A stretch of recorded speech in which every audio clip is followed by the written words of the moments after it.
Oh yes, this is the Hardcore Marketing Show. I'm Casey Cheshire, your host for this epic journey.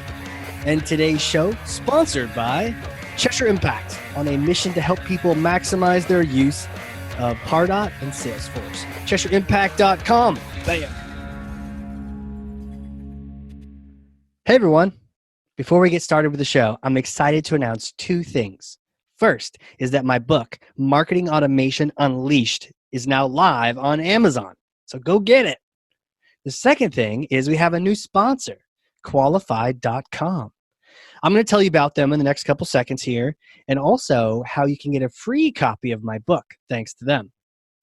So who are these people? Well, Qualified is the #1 live chat and chatbot platform for Salesforce and Pardot. Sales reps can have real-time, personalized conversations with who? Your hottest website visitors. So I want you to know, I don't just partner with anyone. I genuinely love these guys. And the platform, we use it at my company. Our sales team loves it. We've closed a lot of deals based on it. Had a lot of great conversations with prospects too. So, a lot of marketing these days is what? Hurry up and wait, right? Fill out this form. And then if we pass you over to sales, maybe you'll swap 6 emails with them to find a good time to talk. But what if a prospect is doing research right now and they would chat now? Why not give them the opportunity? So the best part is your company actually decides what leads are worth a live chat. There's a lot of noise out there. You don't want to talk to everyone. So Qualified actually connects to Salesforce and Pardot, and it's able to pull in lead and contact information so you can specifically know if you're talking to a VIP, a VP, a decision maker. It's really kind of like magic. Now, if you don't know who someone is, well, what happens then, Casey? Well, that's when the bots come in handy. Chatbots can then ask questions to further qualify a lead, find out if maybe this is someone you do want to talk to. And they can book meetings while your sales team is out. And they can wake up the next morning with a bunch of meetings on their calendar.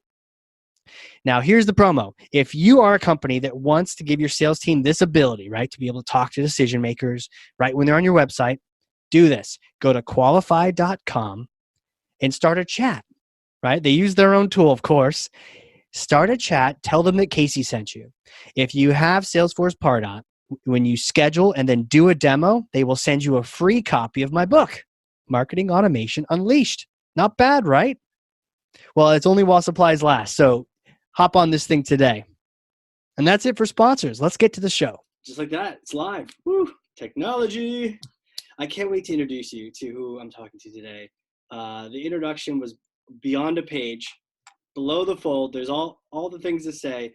So what I will just summarize with is an author, disruptive marketing. And that's also what we're going to be talking about today. What growth hackers, data punks, and other hybrid thinkers can teach us about navigating the new normal. Holy cow, what a subtitle. Future-proof designing, keynote speaking, podcasting, a top 10 ranked business news podcast. That is not easy, folks. There are thousands of podcasts. So to be in the top 100 with Apple and iTunes, that's huge. Head of Brand Studio, Microsoft Advertising. Geoff Colon, how are you, sir? I'm good. How you doing? Man, I almost lost myself in your introduction. You've been busy. Yeah, it's been a while that I think we've been talking a while about doing this chat back and forth with one another. I'm glad we're finally making it happen. Finally here, finally doing it. And we're talking disruptive marketing. We're talking curiosity. And so we're going to start this off the way we start every show off. And this is heavy, but I'm thinking you can handle it. Here you go. This is Thor's hammer. So go ahead and take that and smash for me. There you go. Smash for me some kind of marketing myth, myths even, many. What drives you crazy? What are we doing wrong? Misconceptions? You just want to set the record straight once and for all.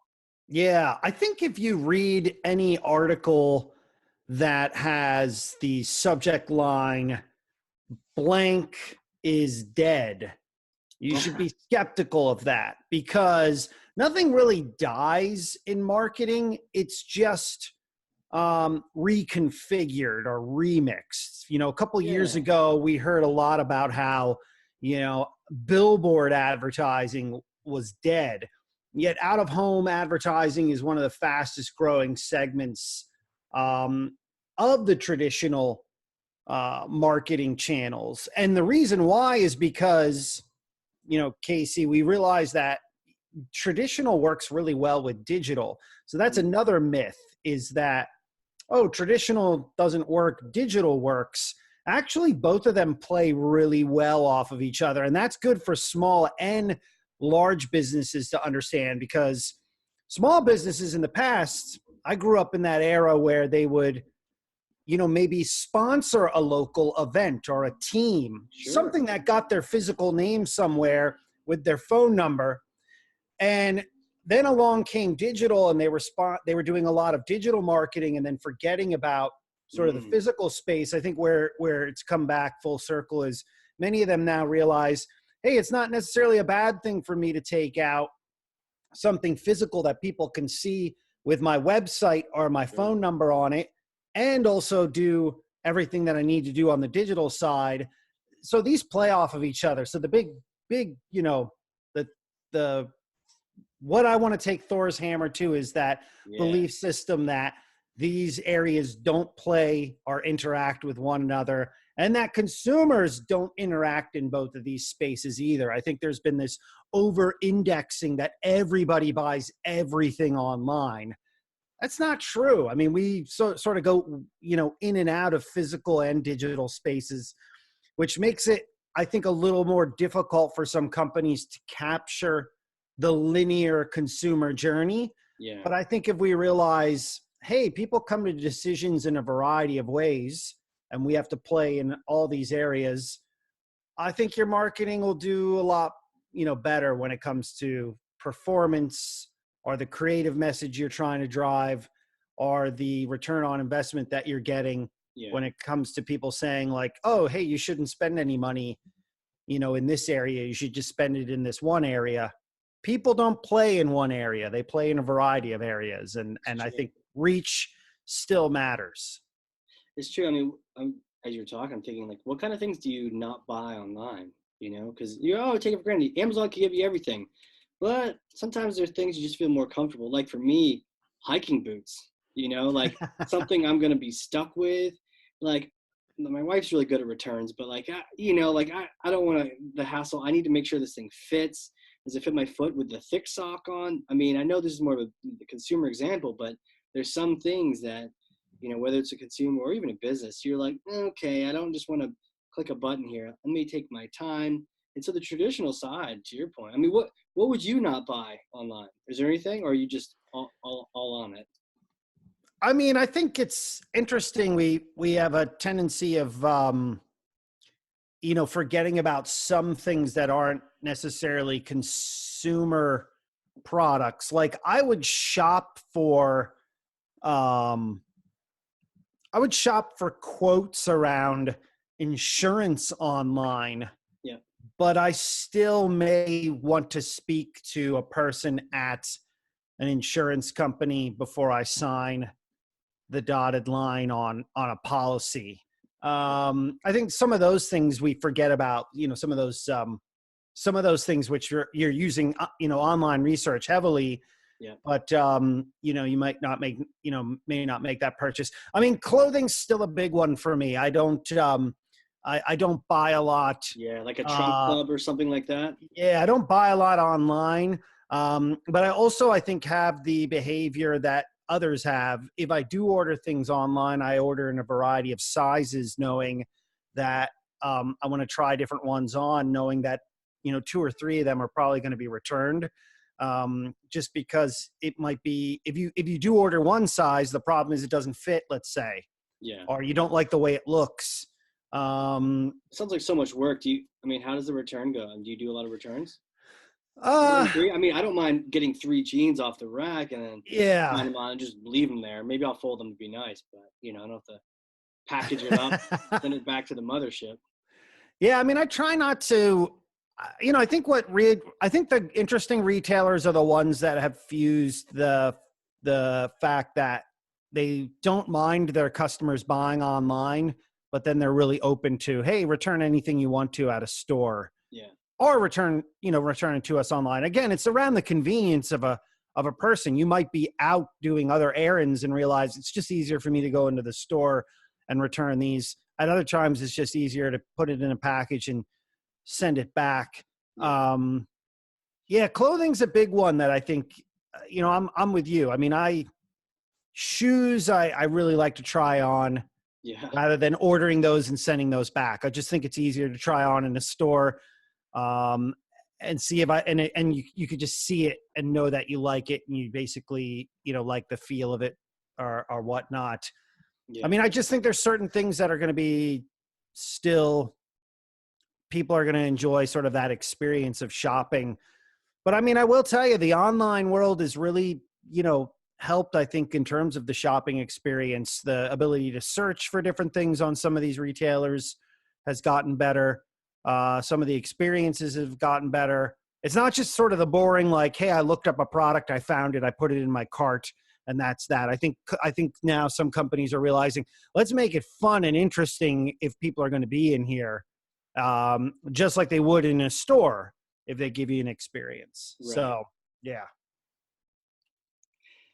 Your original point too, because I love tangents. Your original point we were all just talking about is like, it's the combination. It's not just the digital, but don't forsake the traditional, because now that everyone went that one way, there's plenty of things for the taking. And actually, I was recently buying some like weights and going up, moving up in the world, going the next size up, and I was shopping around. Walmart was telling me good price. I was in Target with my kid, and we're there. I'm like, oh, here they are. And Target wanted something like $12 or $15 per weight more than what Walmart had said, or Amazon, actually, I think what it had said. And so I was like, on principle, I was like, no, can't do this. Let's save some money. And sure enough, it was cheaper to have Amazon ship them in a box. And the poor box is all beat up by the time it gets there, because all it is a weight in there. And it shows up, and yeah, sure enough, for the price, 2 for 1, really, off of Amazon. So it surprises you. But yeah, the real world, the physical world, as well as the digital world, it's all there. It's not dead. Nothing dies, to your point. I love by the way, we kind of skipped over that first myth of the fact that if someone says something's dead, they're probably just trying to get someone's attention. I mean, if they believe it, I feel sad for them. I like to say, if someone is saying something is dead, they're an undertaker looking to sell you some new business. The coffin. I like it. Undertaker. It's like Back to the Future when they're sizing up Michael J. Fox. Like, oh, is this for a new suit? No, it's for your coffin. Checks the picture real quick. Am I fading? Nope, you're good. You're good. Okay. So very cool, man. So you are like the godfather of this disruptive marketing concept. Where did that come from? I mean, you're technically even just the father of it too, but like, you're all things. Where did this concept come from? Had you always been sort of hearing and seeing some things that sort of came together, or what? Did you fall off the bathroom toilet, take up the flux capacitor? Where did it come from? A lot of Back to the Future references. I know, man. I'm on a roll. I need to go back and watch that movie. It's been a while. Yep. Third's my favorite. Which one's your favorite? You mean of the trilogy? Of the trilogy. The first one, the original one. The original's great, but I love that third one. A little bit of Wild West in there. It is. Yeah. Yeah, there is a lot of forecasting in that one too, of things that sort of became true. Sure. Sure. Yeah, I mean, no, I again, I don't think, it's interesting to call, say, Godfather or father or something. Most of that book, when I did research on it, I just looked at a lot of things over the last couple of decades, both in the digital world and the physical world, and tried to, make sense of it as we, in terms of pattern recognition. Things are cyclical. You could see sort of things happening. One of the things I sort of noted is, hey, the online world is only going to get, more populated, because it's like the universe. There's just infinite expansion in terms of of the things that you can do. There's businesses that, can start and run direct to consumer, which we've seen quite a bit of the past couple of years. How will that all play out. And, it was interesting. If you look at it, in the book, I said, you'll see a lot of digital companies go physical, a lot of physical companies go digital, basically what we call this convergence or this conjoint effect. We're all stealing each other's ideas because ideas move quicker now. We can see an idea, we can steal that idea, we can put our own pattern on that idea. So, the bad effect of that, though, and I called this out in the book, is you get a lot of people aiming for the middle.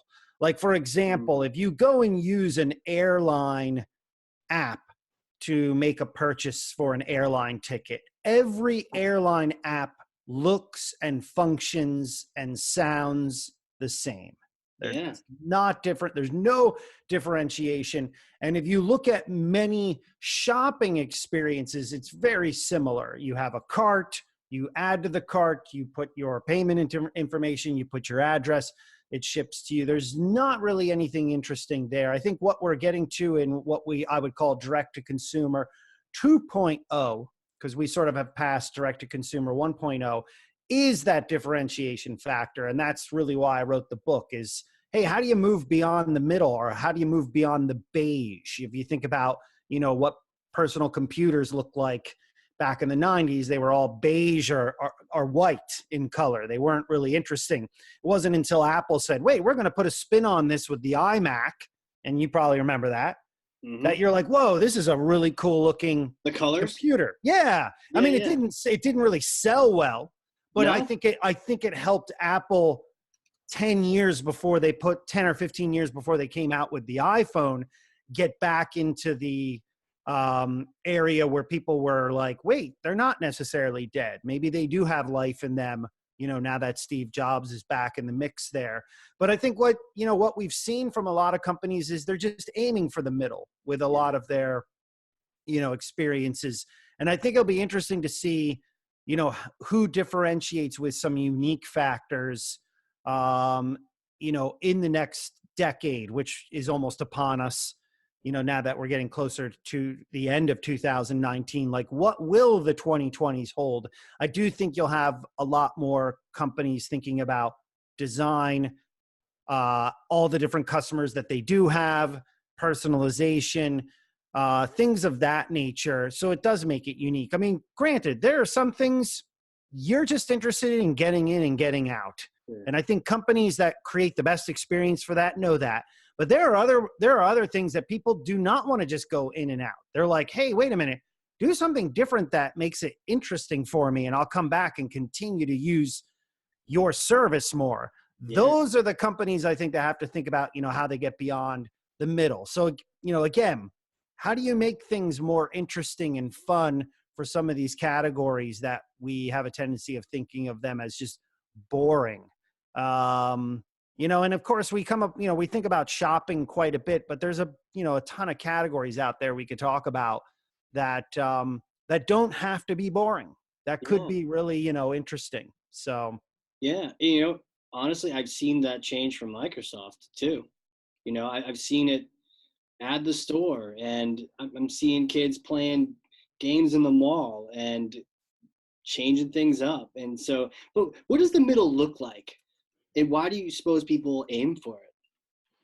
I mean, I think the middle is, basically this functions, it does really well. It doesn't really cause too much, it doesn't make waves, so to speak. Yeah. I mean, there's certain companies people use because they work really well. I mean, it goes back to the old slogan, no one was ever fired for buying IBM. That was the old slogan from the 60s and 70s. Right. I think it's the same thing that, exists now. People aren't, there's not a lot of risk out there. And to be honest with you, humans aren't really good at risk. We know from neuroscience that humans don't like risk. They don't want to necessarily do lots of things. They don't like change. I mean, if you ask anybody, hey, you're going to come in tomorrow and this is the whole new setup I have for you, that tears a lot of people's hair out. They're just like, whoa, I can't deal with that. That's too much. humans don't really like change. So I think, aiming for the middle isn't necessarily a bad thing once you have something down to almost a science.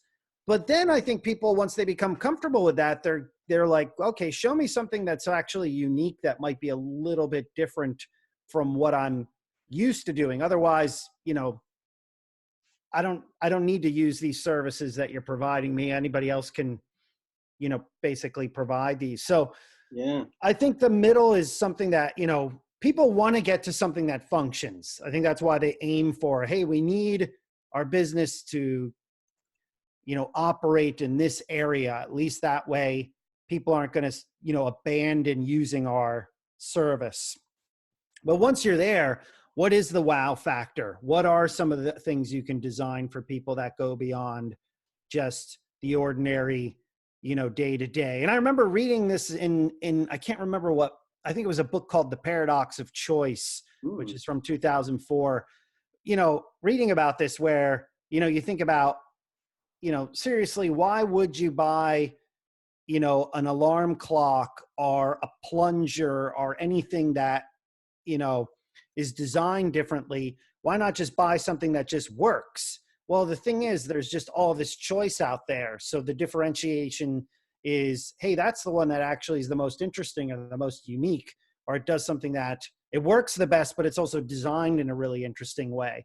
And I think that's where what companies have to realize now is all these companies, including big retailers that sell things, have the ability to create products to sort of, take up that middle. I mean, that's why you have Amazon Basics. That's why, basically companies are creating all these products that other companies used to create in the past, because you may not have necessarily brand affinity for some of these, lower end products.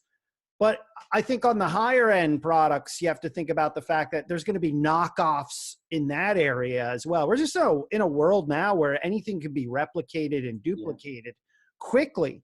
So, that actually makes me think that brands are more important than ever before, not the opposite, because a brand actually stands for something more than just, I have that knockoff product. I mean, we were talking before about microphones and whatnot before we got on the show. I mean, anybody can go buy a $15, microphone that functions for podcasts. Sure. But there's something cool about owning a microphone that's designed well, looks good on your desk, that makes you look like a professional podcaster, Casey. Sure.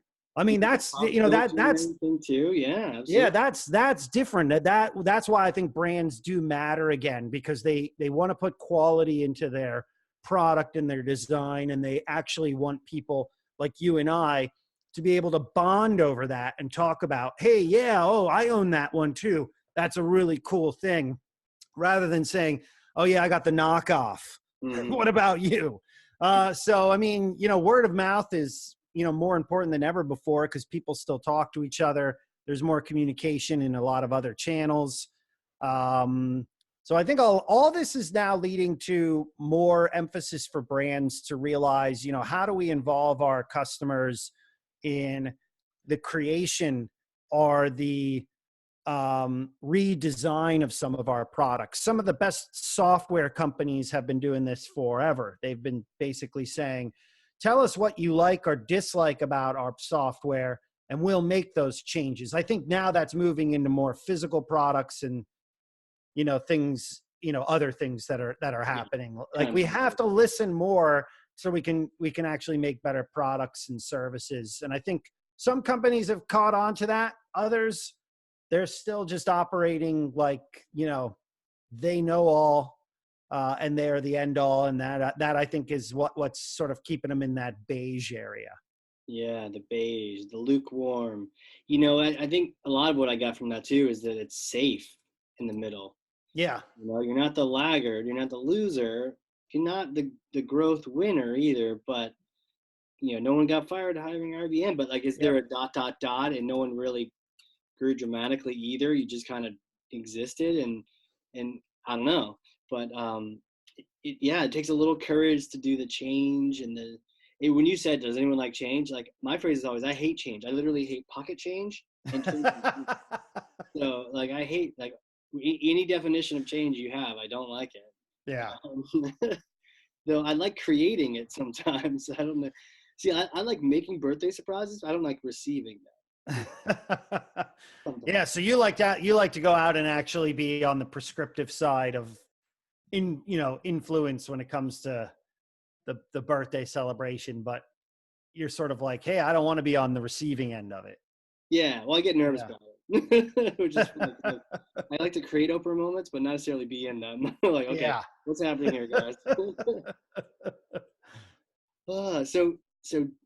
So how do you, let's say you kind of heard this podcast and you're like, I might be in the middle. What do I do? Like, is there like a first step you recommend to get yourself out of the beige? What color is beige anyway? Is that like brown? It's like brown. It's like a mixture of like brown and like a little bit of brown and white. I mean, it's pretty much what you paint your walls at like an office, because, yeah, I mean, or off white, like something like that. To sort of like, cause it's not supposed to really stand out. It's just there. Like a cube wall. Yeah. So I think that's always interesting too. Like you just, it's like you have people who are like, hey, I don't really want to stand out. And I think in a world where maybe you were the only service that existed in your geographic area or globally, it was easy to aim for the middle. You may have been the only one of like 2 or 3 options. You think about it. Like, think about this for a second. Let's use like the rental car market as a good example. Yeah. 30 or 40 years ago, you had maybe 3 companies.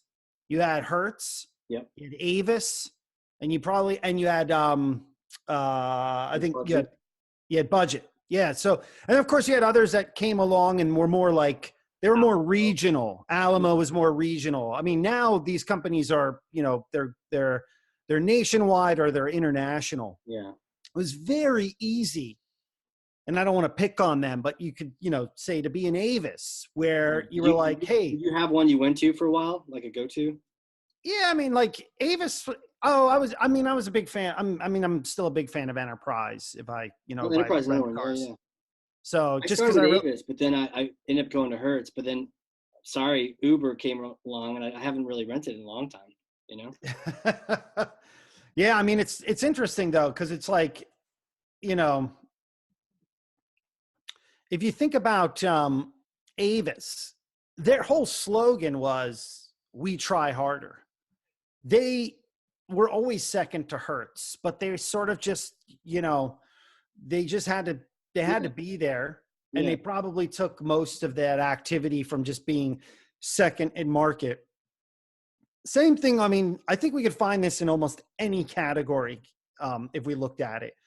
When it comes to soft drinks, Coke and Pepsi, when you look at, personal computing, it was, Microsoft and Apple. When you look at, other, Nike, Adidas, I mean, you can find it in any area. Now, if I said, hey, let's talk about a category, and we were talking about rental cars. Now there's like, not just rental cars, but all of these other alternatives that make it difficult for rental cars to function. Like, oh, hey, I use this other service where this person basically loans me their car for a couple of days while I'm there. Or I don't even rent a car. I just use ride sharing services, or, whatever else might exist. So it's not just like, hey, we're number 2 in our category. But companies now have to think about, how do they appeal to people who might not use their category at all? Yeah. And that's what I think is really, really interesting, because, it's the same conversation we have when it comes to, this discussion around content that brands just, talk about. They're always like, well, we do this and our 2 or 3 competitors do this. And you almost have to correct people to say, well, it's not just your competition. It's also everybody outside your competition that you're fighting for other people's attention when Yeah. it comes to your particular category. I think the reason a lot of people at brands miss this is because when you work inside a brand, you think about that brand 99% of your life and 1% about your competition. Whereas when you're a consumer or you're a person, you don't think about any of those things. You're not thinking about that brand 100%. You're only thinking about them maybe like 0.001% of your life when you actually need to use them, or you have to come up with that decision to figure out if you're going to use them. And that's where I think we've really gotten away from, understanding how to move away from the middle. Most of the reason we're in the middle is because middle management at companies is going to just aim for that. They don't want their head chopped off. They don't want to take on any risk. They believe in oxymorons like calculated risk. I mean, it's like these people who say they can time the market or they can time a bet. Like, yeah, sure you can. Especially all those Cleveland Browns fans that thought they were going to go 15-1 this season. I mean, come on. Yeah, they thought they were going to crush the Patriots too. I mean, give me a break. They're going to be lucky to like even get into the playoffs. And I think all real Browns fans know that, who are, who might be listening, but that's the thing. It's hard to time markets. It's hard to time really anything. Yeah. And I think that's why we, staying in the middle, we think it's safe, could actually be the most dangerous thing you ever do. It could be, because then you like, I don't know if this is in your book, but like Blockbuster stayed in the middle, like they kind of just hung out like, hey, what's up, man? It was a staple of they were good, but their edge was gone. And then, I don't know if you heard this, but they had a chance to buy Netflix at one point. They did. And they're like, nah. We don't want it. Harry Potter, nah, that'll never be successful. We don't want that. It's crazy. And then Viacom bought them for a bit and like, I think sort of ruined where they were going to, what they were going to try to be. There was just a lot of, that's the other thing too. We look at a lot of disruption as, hey, this company made, a couple of mistakes. A lot of the mistakes that were made on management or mismanagement. Interesting. I mean, if you look at it, like Sears hasn't been doing well. Kmart hasn't been doing well. Right. It's very easy to read articles that, oh, retail is dead. It's dying. Because like, look at these two, huge companies that have run into problems. Most of that's due to mismanagement though. It's a mismanagement of funds. It's a mismanagement of what areas they need to be in. So again, this is a fundamental understanding of what it takes to actually be in business, whether you're running your own or you're running a mid-sized business or you're running some big entity. Is how are you going to manage that? How are you going to motivate your people? And and what are the mismanagement, steps that you can make? And I think it's also important to note that you're going to make mistakes, because it's like all these teams that believe, well, we're making the right thing. We're making the right decisions here. And they never factor in that there's always going to be some miscalculations because there is human error or human misjudgment or lack of execution. That's why even the best teams in the world once in a while give up a goal, give up a run, give up points, because you're human. We're human. We make mistakes. So I think we have to factor that into, business and not look at it like, well, we can calculate all of our risk and it'll work like a trading algorithm on Wall Street, with finances or something like that. That's not practical and it's not realistic. Yeah, that's true. It isn't necessarily those singular inflection moments as much as it may be just a collection of, how they did business every day, how they were managed every day, to your point. And I also see a lot of these companies probably they were disruptive at one point. Oh, you want a catalog? Nah, just come into the store. We've got everything. Like, oh my gosh, I don't have to order in a catalog. You have it all. Like, that's amazing. Let me come in. Oh, you have makeup over here and you have the downstairs, and oh, this is fantastic. And now, they were cool at one point. Yep. JCPenney's. JCPenney. Yep. Oh yeah. What are you going to do to keep, it's almost like you got to routinely put aside whatever cool disruption you did to succeed and kind of like venture back out there and try something else. Yeah. And I think what's interesting too is some companies, they do try to do that, but then they don't give enough time for it to happen. Like I read this interesting research that it takes 66 consecutive days to build a habit. Well, what's the number one problem that people have? Oh, this isn't working. They give up too early. That's why pretty much 30 days into a new year, most people are like, not working, I'm leaving the gym. Can't get fit. They're giving up too soon. If it takes 66 days to build a habit, then you got to actually continue to prosper in that area. And it goes back to what you're saying. Too many companies will say, let's make this change. This will be good for our business. And then they're like, this isn't working. Let's bail. And they don't give enough time for it to actually stick. You know, JCPenney tried to redesign all of its stores a couple of years ago. Really? And just never, yes, they hired the head of Apple stores to come in as the CEO. And the reason why is because he was a very interesting designer when it came to retail experiences. And he basically said, we're going to remove a lot of stuff, a lot of clutter from our stores and make them clean and give them interesting modern sight lines and make it a real experience. And the board, after about a month, said, this is not working. You're fired, and we're going to go back to the ways that we've done. They didn't give enough time for it to happen. And the great thing about that actually is another store at the time, which was running into issues, Target, borrowed from that what JCPenney was doing, uncluttered their store. If you go into a Target now, it's very uncluttered from what it used to be. You know, very open sight lines, pretty much not about, hey, let's stock a billion things, but let's stock the things that people will find interesting. And they actually took what JCPenney was doing and made it successful for themselves. So that goes back to, again, smart companies will just steal what other companies are unwilling to do for a long period of time to actually make that change happen. And if you think about it, Apple really did disrupt the retail experience because they just said, we're going to make everything like a personal concierge. That had not existed in retail for a period of time because retailers were about that personal experience.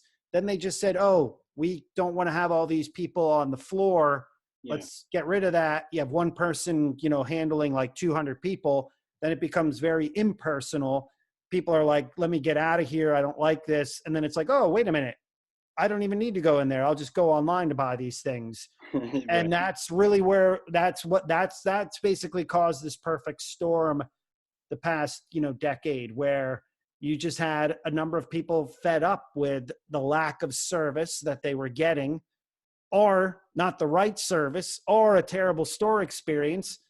And hey, I can get that stuff online. Oh, and it's actually not that bad online. Oh, but then they also revamped, what their physical offering might be. So that's also interesting. I mean, all that plays into one another. It's fascinating to see that, these things are all tied together, and people don't look at them as separate entities, but business units, unfortunately, do. Yeah.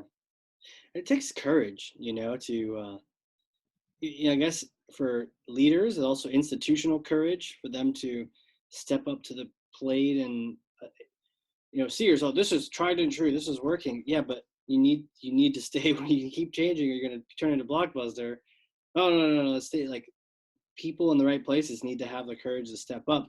And I could see how, that poor exec that was trying to lead them into change. I hope he found, or she found, whoever it was, found like the next place and was able to take someone who actually wanted to change through that process.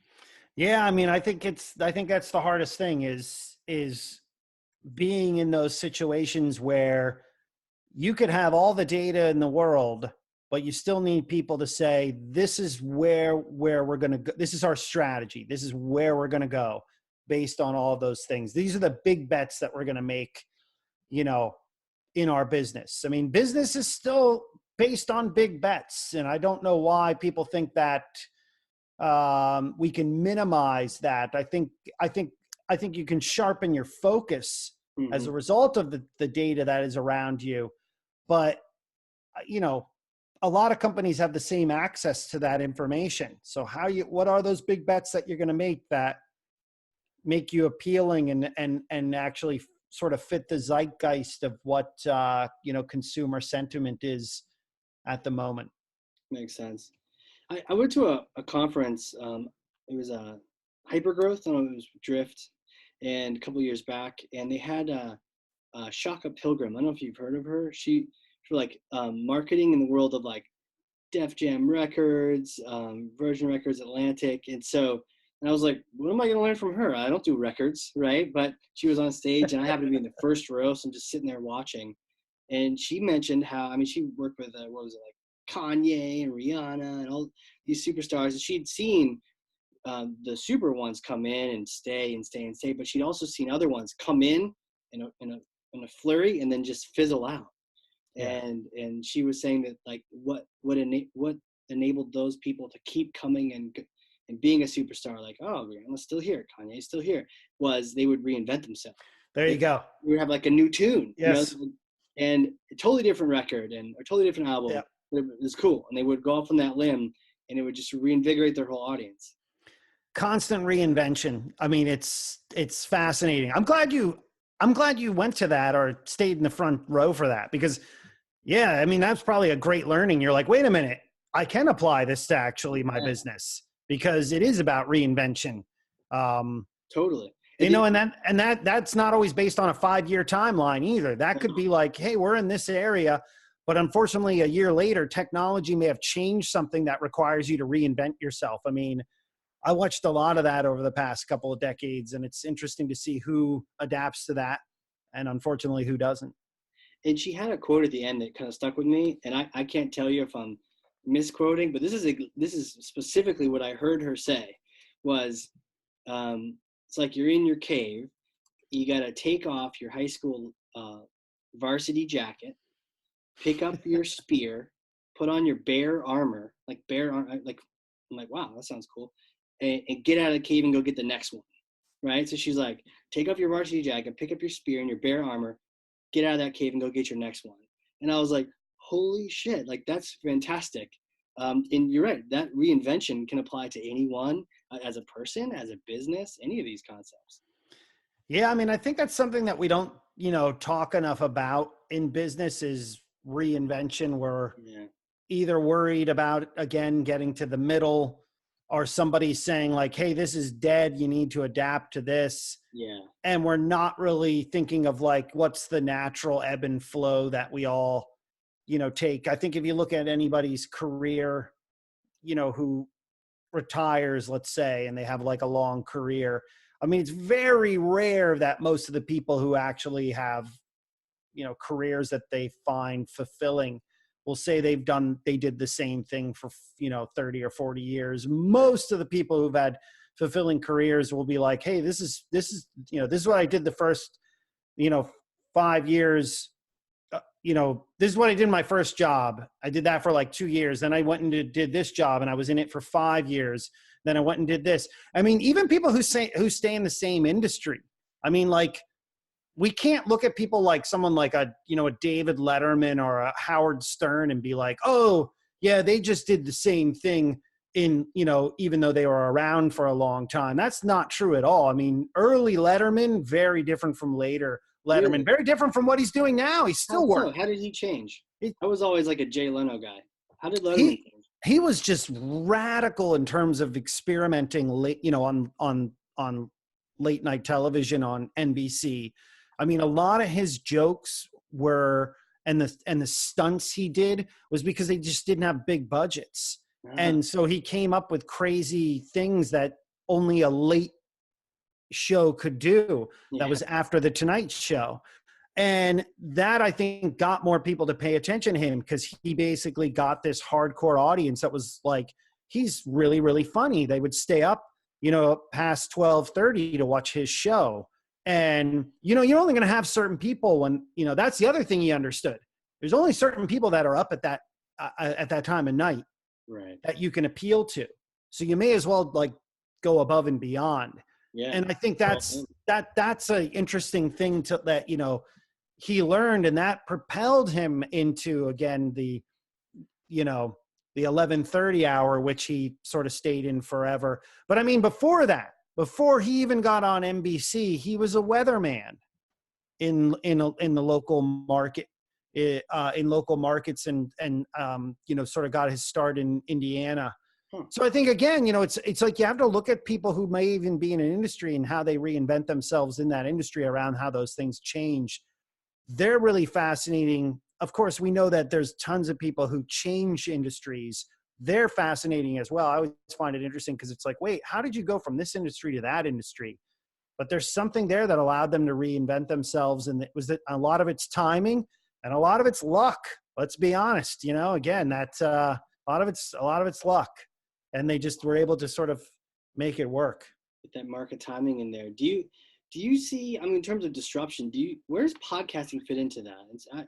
I've seen it it's been around forever, but then in the B2B world and businesses seem to be starting to take things on, they're getting more popular. It's no longer just a few in the crowd. It's like they're everywhere.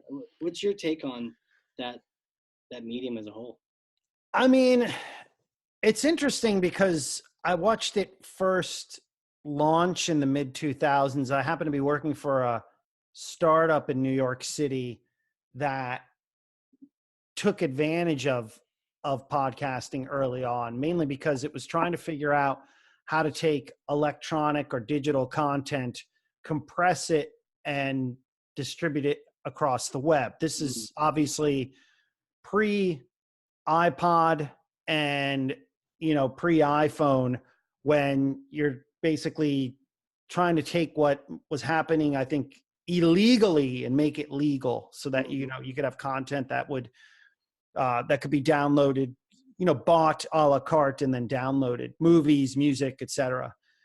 Podcasting fit into that because you had a lot of people who just were like, hey, I'm going to create something, and they were looking to distribute it.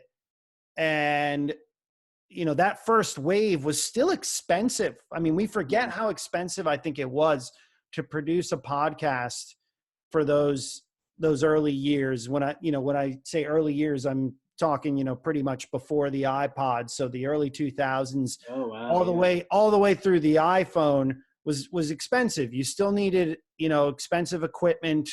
The barrier to entry was high. There weren't a lot of players in that space, obviously, because there just weren't a lot of people. There weren't a lot of ways to listen. I mean, if you did get a file, you pretty much were listening to it on your desktop or laptop computer. It wasn't, I think, until the iPhone sort of made that more mobile that that's the second wave.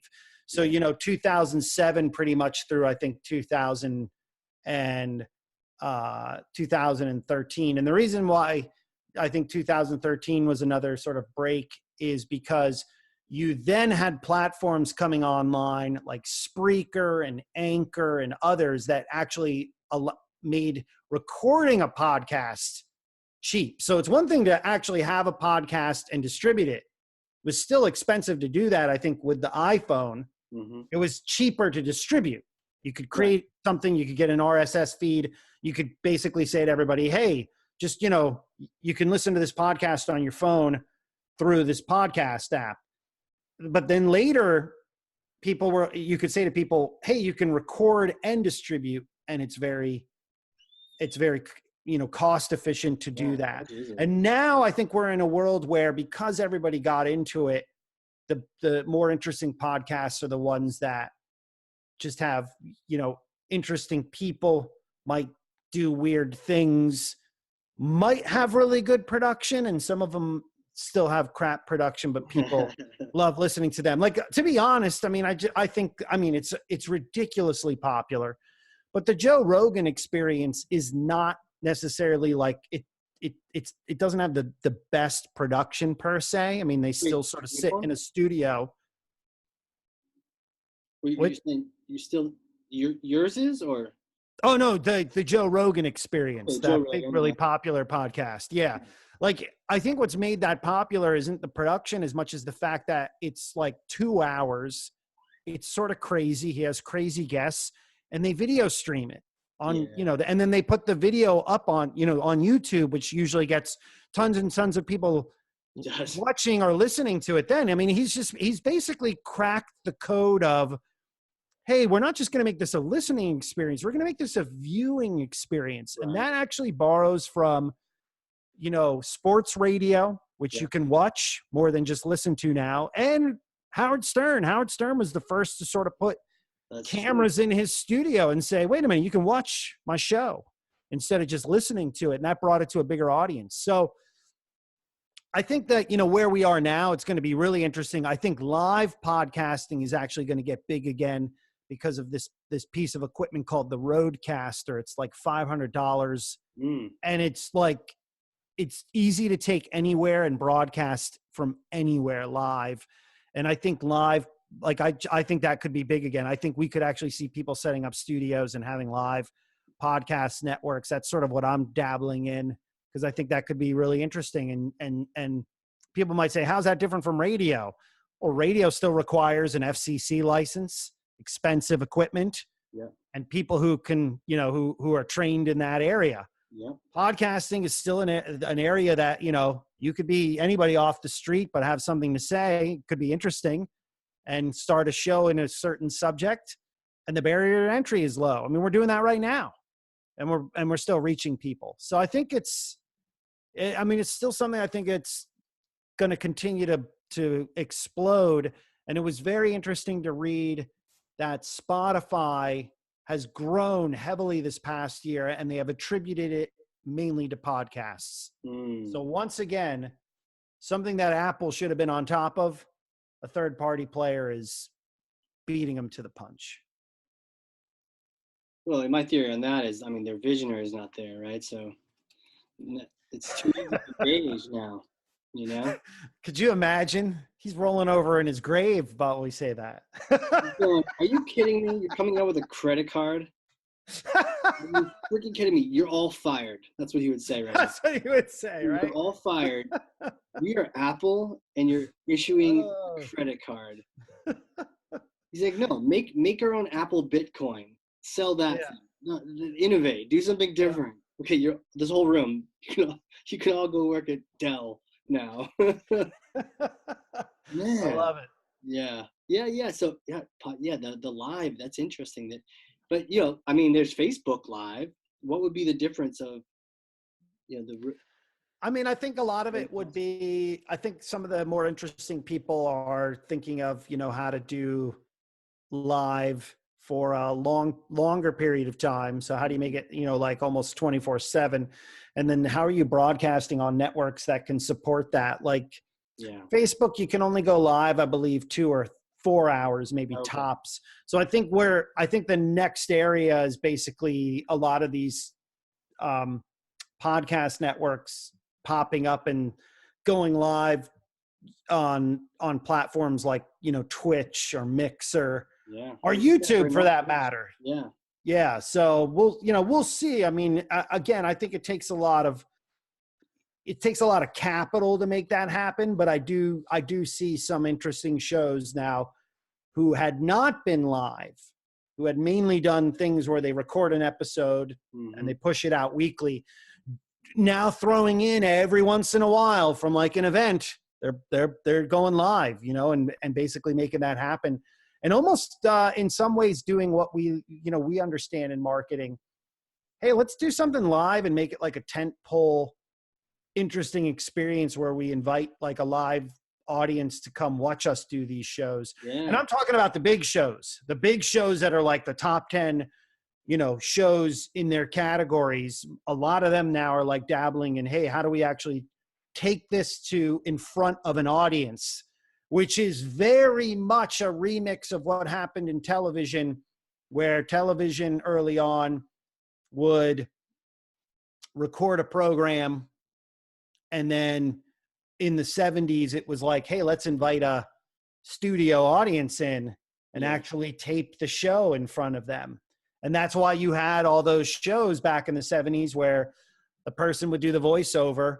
This show was recorded in front of a live studio audience. Yeah. Because you want that connection with the audience. You don't want to just be recording something in like your bedroom or a studio somewhere. You want to be in front of people who actually can listen, yell stuff, give feedback, make it much more interactive and interesting. So I do see a lot more experimentation in the format, in the next couple of years. I wonder how that collides with webinars too. Webinars that businessy live event, podcasts is that maybe not so live event, and there's going to be a major convergence there. I think like webinars, live sort of live streaming video, live audio. It's going to almost become its own animal in some respects. I think it's going to be fascinating because the webinar is sort of stale, but it's important. Like companies do need to do it. It's really good from an educational standpoint, but I think they want to make it more interactive. The problem with webinars is you do have, you know, people getting into a queue and then typing their question. How awesome would it be to be like, hey, you can get into the queue and ask your question. So you're like, hey, I have a question on this feature. Could you explain this and how to use this? You hear that person's voice and then like the person can respond. I think it's going to really help on the educational front for a lot of companies. And that's exciting. So. Yeah. You know, the idea of Twitch and business, I was like, hey, maybe I'll do a webinar, 24-hour webinar stream. Every webinar I ever have, everything you ever want to learn about marketing automation, the next 24 hours. Yeah, back to back. There you go. The things that get born on podcasts, we're not beige on this one. No, sir. Yeah, no way. Cranking things up. I love that. So who are you, man? Like, take me back to like little Jeff days. How did you become this, you know, thought leader, author, podcaster, you know, disruptor inside of Microsoft? And like, take me back, like little Jeff days. Yeah, I mean, I think a lot of like a marketer and designer. Do you always have like a? You know, I mean, I was always really into, I think, creative things at a young age. Really liked to draw and got into, you know, art early and. You know, like just, I got my hands on like my first video recorder when I was 12, you know, one of those big VHS the big ones, right? Cameras. Yeah. And, you know, dabbled with that, played around with that quite a bit and was always really interested in video. And then got into audio. I mean, at a really young age, I mean, we always had radio on in my house. Sure. So that was really cool. But then just, you know, when I went to college, like the first thing that I said I wanted to, you know, hey, I want to be on, you know, I want to do college radio, not just to be on air. I did all the promos. I was really more of a behind the scenes person of like, let me cut all the promos. That means you're doing voiceovers, you're doing all the commercials, you're doing all the advertising. Do you remember a favorite one, like a favorite commercial? Yeah, I think, you know, one of the commercials I cut was probably for like an on-campus event for like I think like a speaker that was coming to present. And it was just like, I can't remember who the speaker was, but like we used like really crazy music that just, you know, everyone was like, hey, I'm going to go see that speaker, mainly because we just made I think the promo really exciting, you know, caught into people's, you know, just captures their attention. Yeah. So I mean, just, you know, I think a lot of it was just sort of always being in these areas where you could just experiment a lot. I mean, and I think I'm a firm believer. Journalism, right? How did you kind of have an inkling that you were gonna in mass comm? Like, did you have an inkling you're gonna do that stuff when you got? Yeah, I think a lot of it is, you know, I wanted to. When people asked me, like in college, like, hey, what do you want to do? I've always really been into like magazine publishing, which is really curation if you think about it. I mean, a magazine is curating stories. You're going out, you're looking at interesting stories, you're curating all of them together. Always really been into that. And I've always just sort of followed that. I mean, social media is that in a lot of respects. It's curation on like an electronic engine that anybody could basically sort of put their own thing together. Right. You know, so those things always were, you know, fascinating to me. Reading stories was always fascinating to me because you're just like learning really interesting things about, you know, people.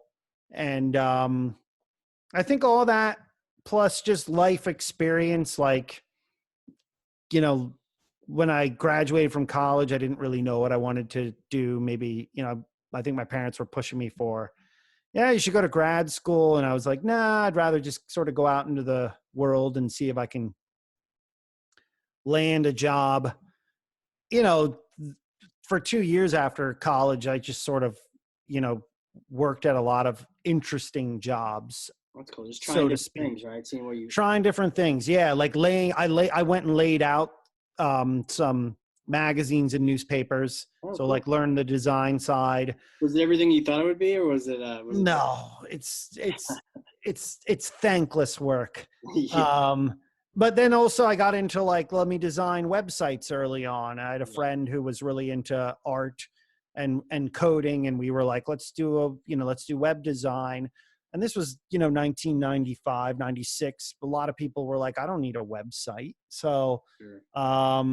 you get into that, and then it's, then it's like, wait a minute, I'm really into music technology. So understanding like MP3 technology and how that's going to play out in the distribution of content. I mean, most of the things I think I'm just interested in are people who say like, hey, this is sort of like some, an interesting area that you should understand, and having the curiosity to go and explore it and not diminish it by saying, no one's going to care about this or no one's going to adopt that. I mean, you hear that quite a bit, I think, with, I heard that quite a bit with like podcasts over the years, and now it's blown up. I heard that a lot with short form video. That's now blown up. I, hear that quite a bit with new financial models, even though I think there's lots of room for curiosity and interesting things there.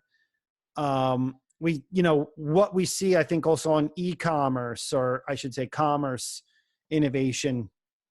I mean, it's the same thing. Like, there's tons of room for new growth in those areas. Like, we can't just assume that everything's going to operate just like, for a few companies that own that space. I mean, there's always going to be, I think, disruptors that come along and do interesting things there. So yeah, I mean, I think, my whole take, and I tell people this a lot who usually are like, hey, how do you, prepare for doing interesting things, or you've had a long, really interesting career, is what you said earlier, just reinvention, not really thinking that you're going to be in one place for a given long period of time. I mean, it's fascinating because I've been at Microsoft for 6+ years. Yeah. I haven't done the same thing at Microsoft for Really? 6+ years. Okay. You have different titles. Even if you have a title, your job changes quite a bit. Like, I've been head of our brand studio at Microsoft Advertising. What that means is working with a lot of our customers on innovation concepts using our technology. None of that is the same. Last year, I dabbled in augmented reality. This year, I'm dabbling more in natural language speech. They're worlds apart from each other. So it's interesting in terms of, just being curious and open to all the things that you can, that you can do. But at the end of the day, I think everything starts with writing or language or speaking to one another. So those are always good things to, I think, have under your belt. Be a strong writer. You'll probably be fine in any area that you decide to go into, because communication is just so essential, whether it's internal or external. For sure. And, one question I always have too is, if you were to go back in a time machine, or, hop in a DeLorean, saying how we were on that kick earlier, you go back in time and talk to yourself, beginning of your career, you just got out of school, what would you advise yourself, knowing what you know now, having done what you've done? I mean, not to sweat the small stuff, not to, use that phrase, but like most of that stuff, it's not that big of a deal at the end of the day. If it works itself out, it figures itself out.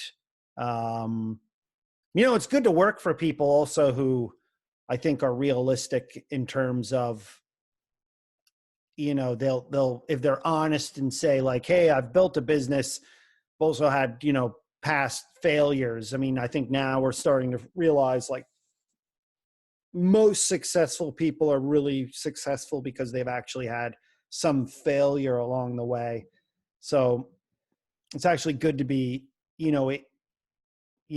a company or work with people who've had that. Otherwise, if you have people who've like never really failed, they, they don't understand what it sometimes takes to succeed because they've never had that failure. But also it's like, you don't want to be on that trip with them when you're like, oh, this person's never failed before. Ooh, this could be their first failure. That, again, not to say not to risk, but it's always good to have, a semblance of people who have had realistic careers along the way. I mean, I've gotten to work with people who are pretty interesting. I worked for a Richard Branson startup in the late 90s. What was that like? Did you have to cross-dress for that, or how did that work out? He was awesome, man. Yeah? He's sort of like, he was fascinating in terms of like his ideas and what he sort of brought to the table, and just the way that, I mean, he does hire crazy, weird people, which is awesome. But I mean, I think it was like something that I realized included in that, or I mean, he has really, if we're talking about something that's like not beige, I mean, like, he really did change airlines with his first, Virgin Atlantic, which he sold for like $1 billion to Singapore Airlines. And what he did with Virgin America was pretty fascinating before he sold that to Alaska. I mean, he did think different in those areas, or he hired people who were, he's tasked with like, do something that's interesting. But, I read his book,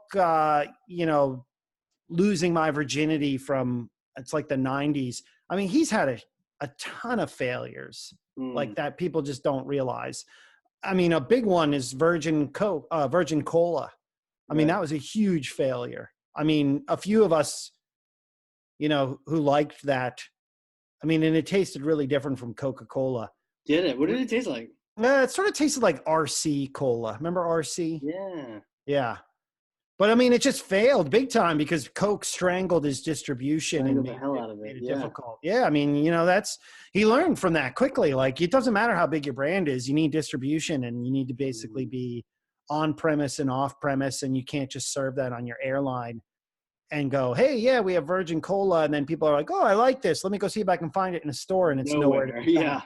Yeah. So. Or maybe that was the play. Yeah, I mean, it's crazy, but I do think it's good to be around people who will talk about their failures just as much as their success. That's what I think is really important. Is you don't want to, it's nobody really wants to go out and fail. That's just not how we're built as humans. But like, it's good when you hear from people like, oh yeah, hey Jeff, let me tell you about this story of like when I worked here. And those are good stories to hear. Fun, learn from them. Hilarious. Yeah. But two, they're, sometimes they're sad as well. But two, you really learn from them. You really learn like what people can be like when, a ship is sinking, for lack of a better analogy. And how you handle yourself in that situation. Yeah. Yeah. Crazy, man. You've got this sort of crazy path and all these different angles, and it sounds like are you still disrupting, even from within Microsoft? I mean, yeah, I always try to do some things that are, on the edge or entrepreneurial or interesting. I mean, I've been talking to some teams here about, how do we build some interesting products based on some products we already have built, but tying those together, make some interesting things. Here's an idea. Bring back the paperclip. Talking paperclip. It tells you, now it's AI driven. And he tells you, by the way, your kid didn't go to school today. He was tardy. Yeah. But I mean, I think there's a lot of other people who are really interesting inside the company. I mean, doing cool stuff with our hardware. Our software, trying to figure out some other things that, where you can play in and inside and outside the play, sort of the sandbox. I mean, it's been a fun few years at the company. I think it's, really tried to look at things and say like, hey, we've, been second in the market are third in some of these markets, not the market leader. So, hey, let's play in a way that, people would not expect this from us. Again, that goes back to what we talked about in the rental car market. You got to do things people would not expect from you. If you're second, third, or fourth in line, not with the goal of, hey, we'll be first, but just because it really throws off, I think, the market leaders who go, oh shoot, how come we didn't think about that? Yeah.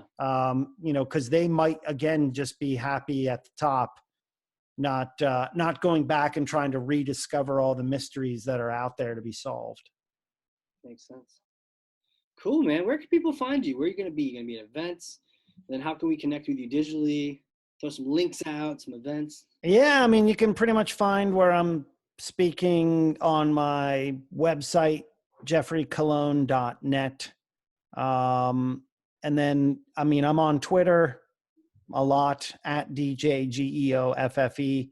And then you can listen to my weekly podcast, Disruptive FM. That comes out weekly. You could subscribe to it. So yeah, I try to stay as active as possible. And then, I post quite a bit also on LinkedIn. Okay. So if people want to connect or follow me there, I'm totally open for that. Don't be a creeper and just send an invite. I'll put a note with it. All those tell them that, let me know that you listened to this. Hey, I was listening to the Hardcore, podcast. And that way I'm like, okay, I'll accept your invite. I'll still be friends with Casey. It was worth the time. Exactly. Help me out, people.